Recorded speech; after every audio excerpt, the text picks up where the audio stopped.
아내를 잃고 자식과도 멀어지자 나는 필요 없는 사람이 됐다. 아침 6시가 되면 알람이 울리지 않아도 눈이 떠진다. 예전에는 알람 소리를 듣고도 몇 번씩 몸을 뒤척였는데 요즘은 그럴 필요가 없다. 잠이 깊지 않기 때문이다. 눈을 뜨면 잠시 그대로 누워 천장을 바라본다. 당장 일어나지 않아도 누가 뭐라고 할 사람은 없다. 이제는 내 하루를 기다리는 사람이 이 집에 없기 때문이다. 아내가 있을 때는 늘 나보다 먼저 일어났다. 부엌에서 나는 소리가 자연스럽게 나를 깨웠다. 냄비 뚜껑이 부딪히는 소리, 가스 불 켜지는 소리, 수저를 서랍에서 꺼내는 소리. 그 소리들이 가끔은 시끄럽게 느껴졌고 가끔은 귀찮게 느껴지기도 했다. 하지만 지금 와서 생각해보면 그 소리들은 당신은 혼자가 아니다라는 말 대신이었던 것 같다. 지금의 집은 조용하다. 조용하다는 말로는 부족하다. 소리가 없는 게 아니라 사람이 빠져나간 느낌이다. 마치 누군가 이 집에서 아주 오래 살다가 어느 날 갑자기 흔적만 남기고 떠난 것처럼 나는 천천히 몸을 일으킨다. 허리가 먼저 뻐근하고 무릎이 그 다음이다. 누군가에게 말할 정도로 아픈 건 아니지만 혼자 있을 때는 그 통증이 더 또렷하게 느껴진다. 부엌으로 가서 물 한 컵을 따른다. 식탁 위에는 어제 먹고 남긴 반찬 그릇이 그대로 놓여 있다. 예전 같았으면 아내가 이미 치워놓았을 테지만 이제는 그럴 필요도 그럴 사람도 없다. 나는 한동안 그 그릇을 바라보다가 굳이 치우지 않는다. 급할 것도 없고 누가 볼 사람도 없기 때문이다. 이 집에서는 모든 일이 내 속도대로 흘러간다. TV를 켠다. 보고 싶은 프로그램이 있어서가 아니다. 그냥 사람 목소리가 필요해서다. TV를 켜지 않으면 이 집에 내가 혼자 있다는 사실이 너무 분명해진다. 아내가 떠난 지도 벌써 3년이 지났다. 시간이 이렇게 빨리 흐를 줄은 몰랐다. 장례식 날에는 사람들이 많이 왔다. 오랜만에 보는 얼굴들도 있었고 처음 보는 얼굴들도 있었다. 모두가 비슷한 말을 했다. 힘내세요. 이제부터가 더 중요합니다. 그때는 그 말들이 위로처럼 들렸다. 사람들이 곁에 있었고 나는 아직 혼자가 아니었다. 적어도 그날만큼은 그렇게 느꼈다. 하지만 장례식이 끝나고 사람들이 하나둘 각자의 집으로 돌아가자 집에는 다시 아내와 나 둘이 살던 때보다 더 조용한 시간이 남았다. 처음에는 자식들이 자주 전화했다. 괜찮냐고, 밥은 챙겨 먹고 있냐고. 나는 늘 같은 대답을 했다. 괜찮다. 걱정하지 마라. 그 말이 자식들을 안심시키기 위한 말이었는지 아니면 나 스스로를 안심시키기 위한 말이었는지 지금도 잘 모르겠다. 연락은 점점 줄어들었다. 그게 이상하지 않다는 것도 나는 알고 있었다. 다들 바쁘고 각자의 삶이 있으니까. 나도 젊었을 때 부모에게 자주 전화하지 못했다. 그래도 가끔은 전화벨 소리에 괜히 심장이 먼저 움직였다. 혹시 자식일까 싶어서. 하지만 대부분은 광고 전화였고 택배 알림이었다. 그럴 때마다 괜히 내가 기다리고 있었다는 사실이 부끄러워졌다. 누군가를 기다리는 마음이 이 나이에 어울리지 않는 것처럼 느껴졌기 때문이다. 어느 날 문득 이런 생각이 들었다. 내가 오늘 하루 이 집에 없었어도 아무도 모르겠구나. 아내를 잃고 자식과도 멀어지자 나는 서서히 이 집에서도 이 세상에서도 조금씩 사라지고 있다는 느낌이 들었다. 그래서 나는 조용히 하루를 넘기는 법을 배우기 시작했다. 눈에 띄지 않게, 문제 일으키지 않게, 그냥 있는 듯 없는 듯. 그게 이제 나에게 남은 유일한 역할 같았기 때문이다.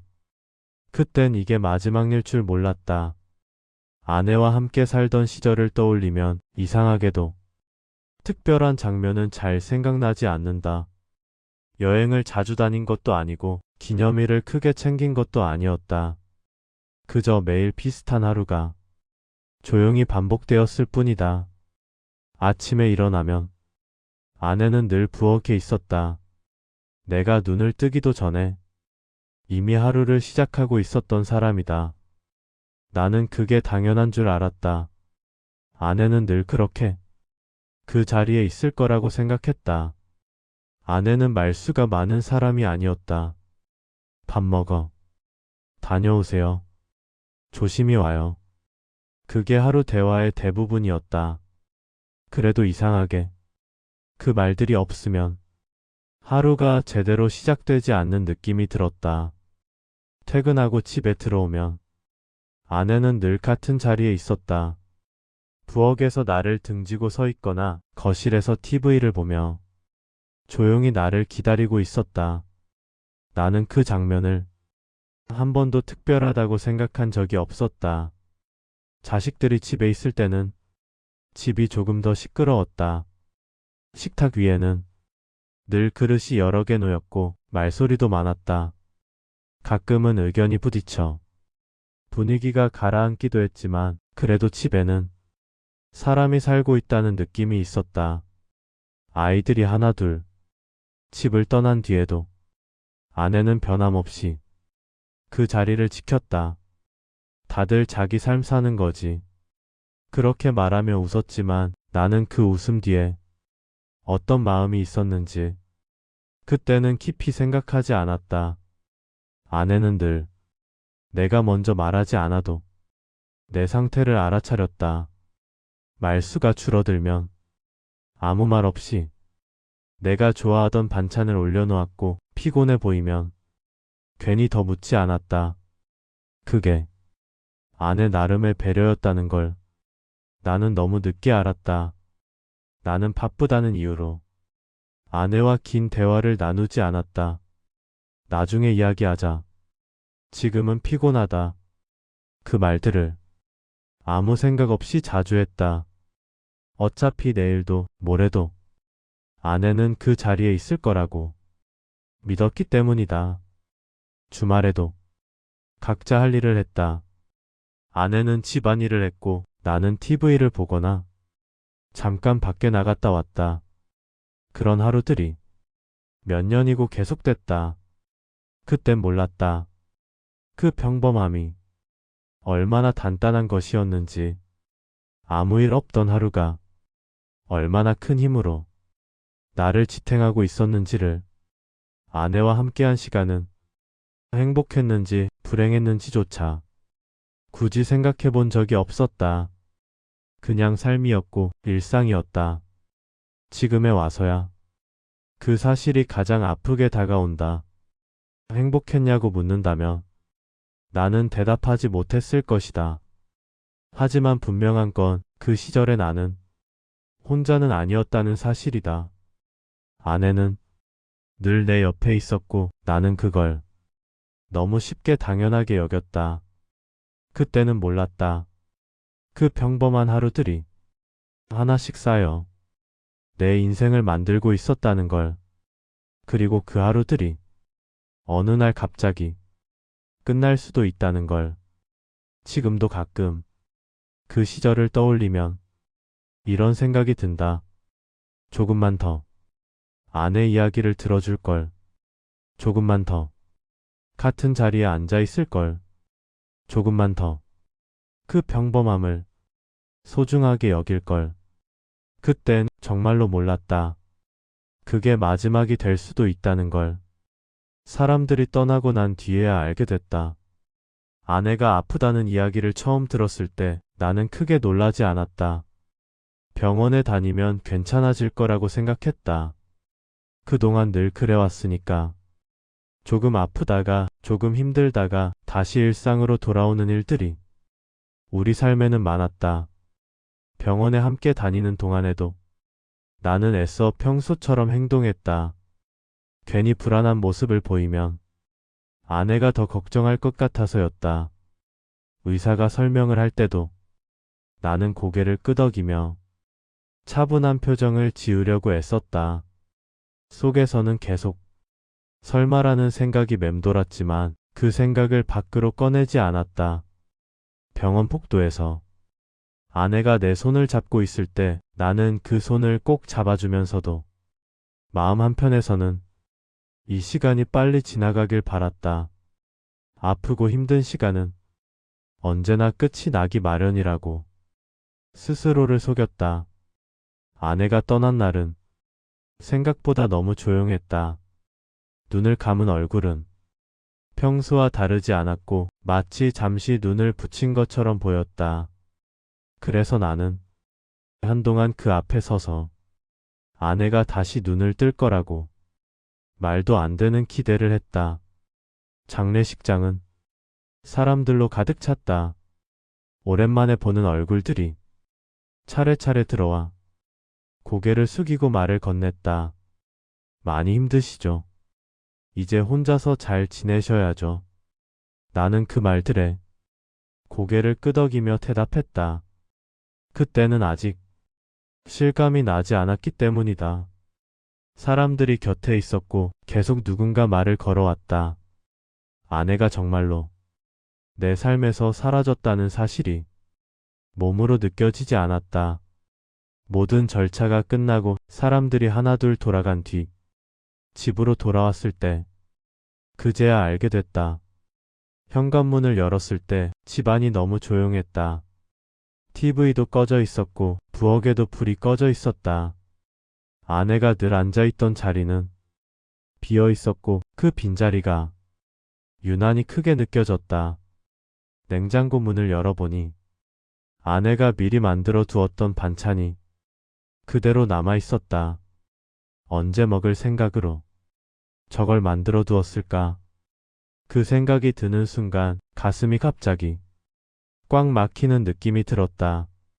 그날 밤 나는 불을 켜지 않고 소파에 앉아 있었다. TV도 켜지 않았다. 괜히 소리를 틀어놓으면 아내가 정말로 돌아오지 않는다는 사실을 인정하게 될 것 같았기 때문이다. 시간이 얼마나 흘렀는지 잘 기억나지 않는다. 그저 창밖이 조금 밝아졌을 때 아침이 왔다는 걸 알았다. 그리고 그 아침은 아내가 없는 첫 번째 아침이었다. 사람들은 말했다. 시간이 지나면 괜찮아질 겁니다. 강해지셔야죠. 나는 그 말이 틀렸다고 생각하지 않았다. 그저 그 시간이라는 게 이렇게 길 줄은 몰랐을 뿐이다. 그날 이후로 집은 그대로였지만 집 안의 공기는 완전히 달라졌다. 아내가 차지하고 있던 자리들이 하나씩 눈에 들어오기 시작했고 그 자리를 볼 때마다 마음이 조금씩 무너졌다. 그때는 몰랐다. 아내를 잃는다는 게 슬픔 하나로 끝나는 일이 아니라는 걸. 그 이후의 모든 날들이 조금씩 달라진다는 걸. 그리고 그 변화는 아직 시작에 불과했다. 연락이 줄어든 건 싸움 때문이 아니었다. 아내를 보내고 난 뒤 처음 한동안은 자식들이 자주 연락을 해왔다.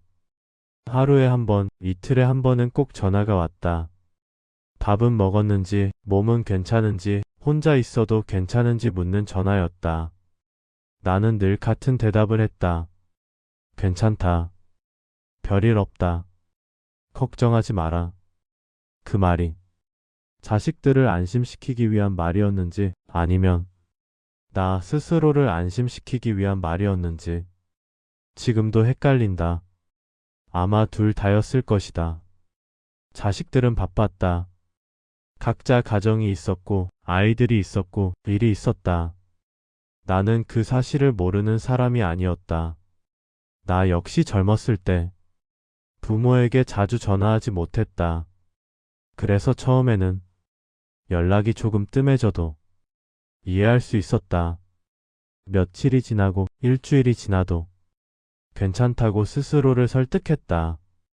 하지만 어느 순간부터 전화가 오지 않는 시간이 조금씩 길어졌다.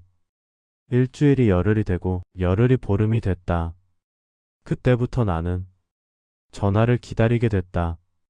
휴대폰을 손에 쥐고 괜히 화면을 한 번 더 들여다보고 벨소리가 울릴 때마다 심장이 먼저 반응했다.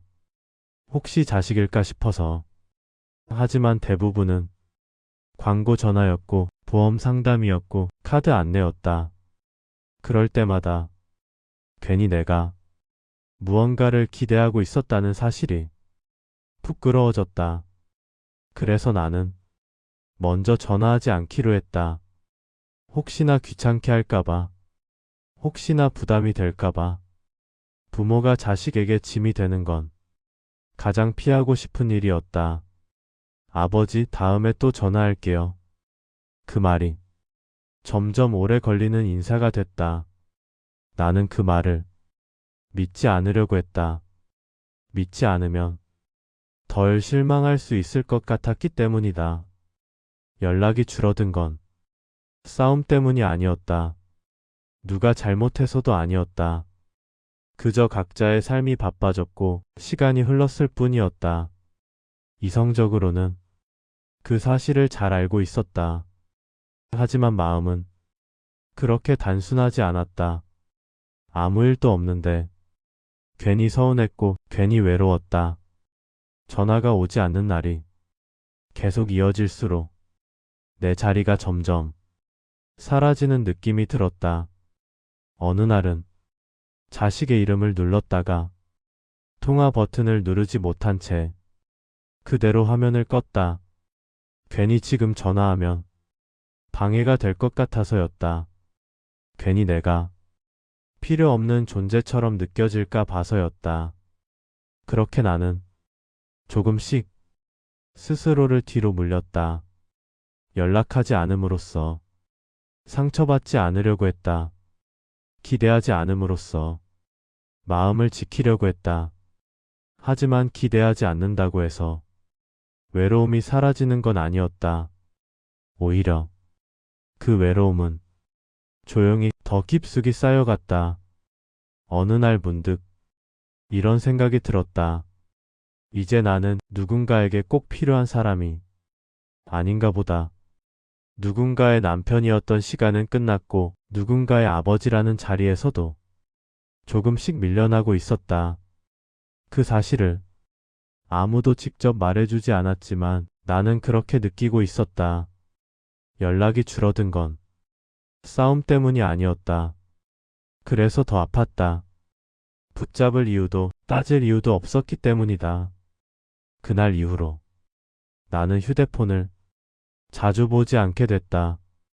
벨소리가 울리지 않는 게 차라리 마음이 편해졌다. 기대하지 않으면 실망하지 않아도 되니까. 그렇게 나는 조용히 자식과의 거리를 받아들이기 시작했다. 그게 옳은 선택이었는지는 지금도 잘 모르겠다. 다만 분명한 건 그때부터 나는 혼자가 되는 연습을 본격적으로 시작했다는 사실이다. 나는 필요 없는 사람이 된 것 같았다. 어느 날은 아침부터 저녁까지 한마디도 하지 않은 채 하루가 끝나버렸다. 누군가에게 말을 걸 일도 없었고 누군가가 내 말을 기다리는 일도 없었다. 아침에 일어나 부엌으로 가서 물을 마시고 혼자 밥을 먹고 TV를 켜두었다가 끄고 다시 켰다. 무엇을 봤는지는 기억나지 않는다. 그저 시간이 흘러가길 기다리고 있었을 뿐이다. 밖에서는 사람들 목소리가 들렸다. 아이들 웃음소리, 이웃의 대화소리, 차 지나가는 소리. 그 소리들은 분명히 내 귀에 들렸는데 이상하게도 나와는 상관없는 세상처럼 느껴졌다. 몸이 조금 안 좋아. 병원에 다녀온 날이 있었다. 대기실 의자에 앉아 번호표를 손에 쥐고 한참을 기다렸다. 사람들은 각자 휴대폰을 보거나 누군가와 통화를 하거나 옆 사람과 말을 나누고 있었다. 나는 그저 내 번호가 불리기만을 기다렸다. 그동안 아무도 나를 찾지 않았다. 그 순간 이상한 생각이 불쑥 스쳐 지나갔다.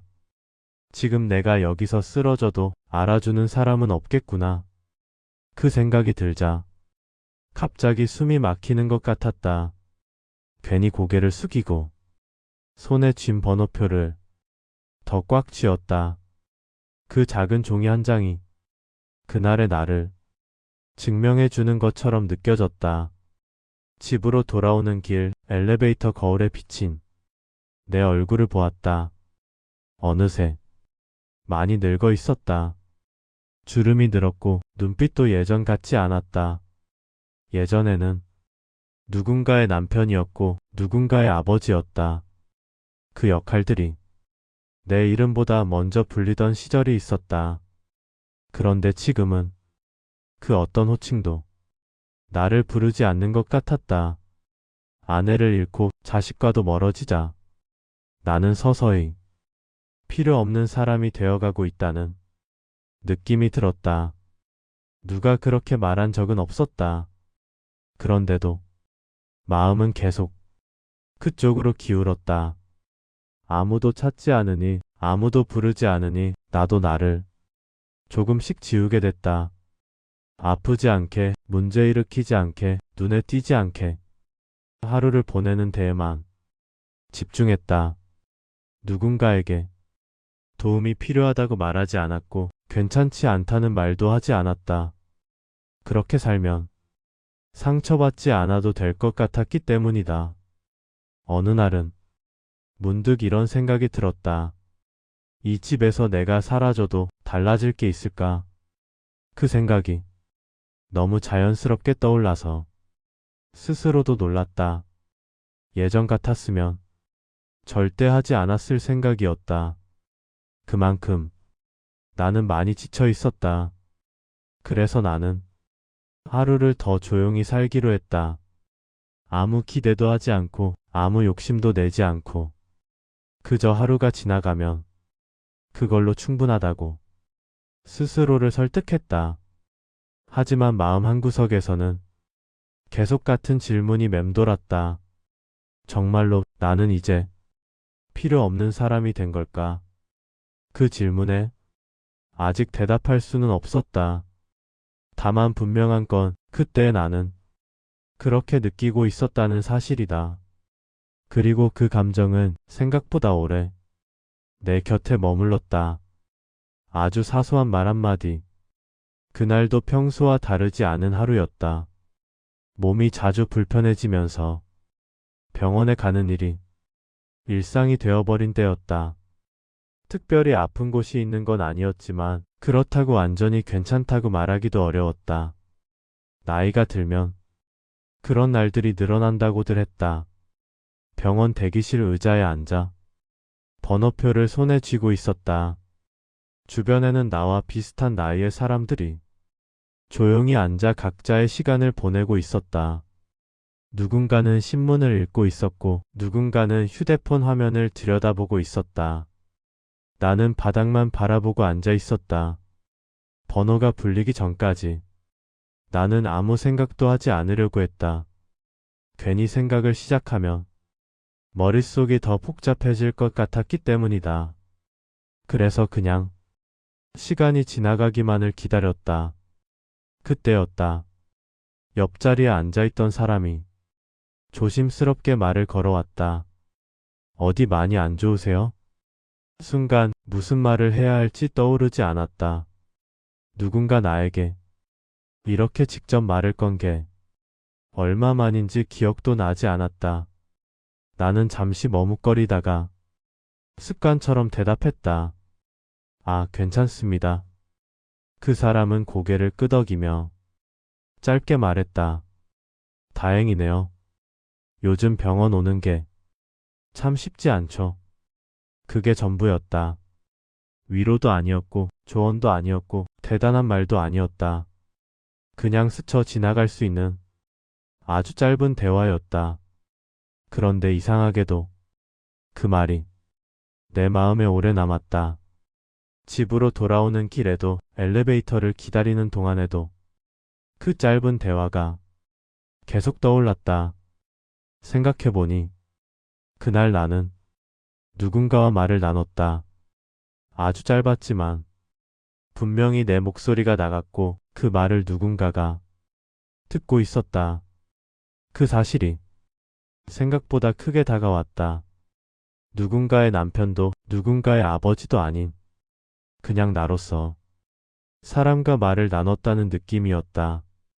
그날 저녁 집에 돌아와 TV를 켰다. 늘 하던 행동이었지만 그날은 조금 달랐다. TV 소리가 예전처럼 텅 빈 느낌으로 들리지 않았다. 아무 일도 달라지지 않았는데 마음 한구석이 조금 가벼워진 것 같았다. 아직은 사람과 말을 나눌 수 있구나. 그날 이후로 나는 병원 대기실에서 고개를 조금 들고 앉아 있게 됐다. 주변을 살피게 됐고 누군가 눈이 마주치면 피하지 않았다. 동네에서 엘리베이터를 탈 때도 전처럼 바닥만 보지 않았다. 경비원이 인사를 건네면 짧게나마 인사를 돌려줬다. 안녕하세요. 그 말이 입에서 나오는 게 처음에는 어색했지만 점점 자연스러워졌다. 이 작은 변화가 내 삶을 크게 바꾼 건 아니었다. 여전히 혼자였고 여전히 조용한 하루를 살고 있었다. 하지만 분명한 건 그날의 한마디 이후로 나는 사람을 완전히 밀어내지는 않게 됐다는 사실이다. 그저 누군가와 같은 공간에 앉아 있고 같은 시간을 보내고 있다는 것만으로도 하루를 견딜 힘이 생긴다는 걸 그때 처음 알았다. 아주 사소한 말 한마디였지만 그날의 대화는 내가 다시 사람 쪽으로 고개를 돌리게 만든 첫 번째 계기였다. 조금씩 다시 사람 쪽으로. 그날 이후로 삶이 갑자기 달라진 건 아니었다. 아침은 여전히 혼자였고 집은 여전히 조용했다. 아내가 쓰던 컵은 그대로였고 자식에게서 전화가 오지 않는 날도 계속됐다. 다만 사람을 완전히 피하지 않게 됐을 뿐이다. 병원 대기실에 앉아 있을 때 나는 더 이상 바닥만 보지 않았다. 신문을 넘기는 사람, 옆자리에 앉은 노인의 숨소리, 간호사가 부르는 이름들을 조금은 의식하게 됐다. 그곳에 내가 혼자만 있는 건 아니라는 사실이 조금씩 마음에 들어오기 시작했다. 어느 날은 동네 경비원이 먼저 인사를 건넸다. 어르신, 오늘은 날이 좀 풀렸네요. 나는 잠시 망설이다가 그러네요 라고 대답했다. 그 말 한마디가 엘리베이터 안의 침묵을 조금 덜 무겁게 만들었다. 마트에 가서 계산을 할 때도 계산대 직원에게 수고하세요 라는 말을 하게 됐다. 예전에는 굳이 하지 않던 말이었다. 그 말이 입 밖으로 나가자 괜히 내가 사람답게 하루를 살고 있다는 느낌이 들었다. 여전히 자식에게 먼저 전화를 걸지는 않았다. 그렇다고 서운함이 완전히 사라진 것도 아니었다. 다만 그 마음을 꼭 자식에게서만 채워야 한다고 생각하지 않게 됐을 뿐이다. 사람과 사람 사이에는 아주 작은 연결도 있다는 걸 조금씩 받아들이게 됐다. 짧은 인사, 잠깐의 눈인사, 그 정도의 관계도 하루를 버티게 하는 데에는 충분할 수 있다는 걸 그제야 알았다. 어느 날은 동네 공원을 천천히 걸었다. 예전 같았으면 집에 바로 돌아왔을 길이었다. 벤치에 앉아 사람들이 지나가는 모습을 한참 바라봤다. 누군가는 강아지를 데리고 있었고 누군가는 전화를 하며 걸어갔다. 그 풍경을 보며 나는 문득 이런 생각이 들었다. 나도 저 사람들 중 한 명이구나. 특별할 것도 부족할 것도 없는 그냥 지나가는 사람 중 하나. 그 생각이 이상하게도 나를 편하게 만들었다. 누군가에게 꼭 필요하지 않아도, 누군가의 중심이 아니어도 이 세상에 존재해도 된다는 느낌이었다. 아내가 남긴 집에서 혼자만의 삶을 살고 있지만 완전히 혼자인 건 아니라는 생각이 조금씩 자리 잡았다. 누군가의 남편도, 누군가의 아버지도 아니더라도 그냥 나로서 사람들과 스치며 살아갈 수 있다는 것. 나는 여전히 큰 기대를 하지 않는다. 내일이 갑자기 좋아질 거라고 믿지도 않는다. 다만 오늘 하루가 어제보다 조금 덜 외로웠다면 그걸로 충분하다고 스스로에게 말해준다. 조금씩, 아주 조금씩 나는 다시 사람 쪽으로 몸을 돌리고 있었다. 당신도 아직 여기 있어도 됩니다. 요즘도 나는 여전히 혼자 아침을 맞는다. 눈을 뜨면 집은 조용하고 부엌으로 가는 발걸음도 느리다. 아내가 없는 이 집은 이제 더 이상 낯설지 않다. 익숙해졌다는 말이 슬픔이 사라졌다는 뜻은 아니지만 적어도 숨 쉬는 법은 알게 됐다. 아내의 사진은 여전히 거실 한쪽에 놓여 있다. 가끔은 그 사진 앞에 앉아 아무 말 없이 시간을 보낸다. 이야기하지 않아도 괜찮은 순간들이 있다는 걸 요즘에서야 알게 됐다. 말하지 않아도 곁에 있는 것처럼 느껴질 때가 있다. 자식들과의 관계도 크게 달라지지는 않았다. 여전히 자주 연락하지 않고 각자의 삶을 살고 있다. 그 사실이 완전히 편해진 건 아니지만 예전처럼 마음이 무너지지는 않는다. 기다리는 법을 조금 내려놓았기 때문이다. 나는 이제 안다. 누군가의 남편이 아니어도, 누군가의 아버지가 아니어도 사람은 살아갈 수 있다는 걸. 그 역할들이 사라졌다고 해서 사람 자체가 사라지는 건 아니라는 걸. 아침에 동네를 한 바퀴 돌고 마트에 들러장을 보고 집에 돌아와 밥을 먹는다. 특별할 것 없는 하루지만 그 하루가 쌓여 지금의 나를 만들고 있다는 걸 이제는 인정하게 됐다. 가끔은 여전히 외로운 날도 있다. 아무도 나를 찾지 않는 하루가 유난히 길게 느껴질 때도 있다. 그럴 때면 괜히 TV를 켜두고 사람 목소리를 흘려보낸다. 그게 나를 조금 덜 혼자로 만들어주기 때문이다. 예전에 나는 필요 없는 사람이 된 것 같다는 생각에 많이 괴로워했다. 아무도 부르지 않고 아무도 찾지 않으면 존재하지 않는 것처럼 느껴졌다. 하지만 지금은 조금 다른 생각을 한다. 누군가에게 꼭 필요하지 않아도 이 세상에 있어도 된다는 것. 그 이유를 누군가에게 증명하지 않아도 된다는 것. 그 사실이 나를 조금 편하게 만들었다. 혹시 이야기를 지금 듣고 있는 당신도 나와 비슷한 마음이라면 이 말만은 꼭 전하고 싶다. 당신은 필요 없는 사람이 아니다. 전화가 오지 않는 날이 있어도, 집이 조용한 시간이 길어져도 당신이 살아온 시간은 사라지지 않는다. 그 시간들은 당신 몸과 마음에 그대로 남아있다. 오늘 누군가에게 긴 이야기를 하지 않아도 괜찮다. 큰 결심을 하지 않아도 괜찮다. 엘리베이터에서 안녕하세요 한마디면 충분하다. 그 한마디가 당신의 하루를 조금 덜 외롭게 만들어줄 것이다. 나는 여전히 완벽하게 괜찮은 사람은 아니다. 하지만 이제는 이렇게 말할 수 있다. 오늘 하루를 살아낸 것만으로도 나는 충분하다고. 당신도 아직 여기 있어도 됩니다. 지금 이 자리에서 당신의 속도로 하루를 살아가도 됩니다. 이 이야기가 당신의 하루에 잠시라도 함께했다면 그걸로 충분하다.